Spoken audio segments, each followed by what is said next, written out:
మంచమ్మ మంచు, చికాగోలో మంచు, చవకండి చవక. అది వరకు కేజీ ₹2, ఇప్పుడు కేజీ రూపాయి మాత్రమే. ఎక్కడ చూడని చవకండి చవక. చూడండి 2 డేస్ నుంచి మా పరిస్థితి ఇంతేను. అన్నీ మంచుతో కప్పబడి ఉన్నాయి. ఇల్లులు, రోడ్లు, కార్లు, చెట్లు.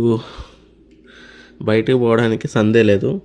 మనకి చిన్న వాన చినుకులు ఎట్లా పడతా ఉంటాయో మంచు పడతానే ఉంది. స్నో మీకు చూపిద్దామని బయటకు వచ్చాను మార్నింగ్. ఎక్కువసేపు ఉండలేను.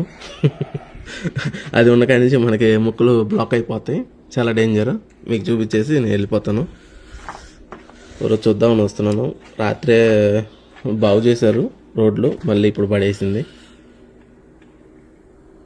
చూడాలి, ఈరోజు మొత్తం ఉంది, రేపటికి క్లియర్ అయితే. ఇది మా బ్యాక్ యార్డ్లో వచ్చేసరికి టేబుల్స్ ఫుల్గా మంచు, ఒక 1 feet వరకు డిస్టెన్స్ హైట్ వచ్చేసింది మంచు. చూడాలి, మధ్యాహ్నం ఉన్న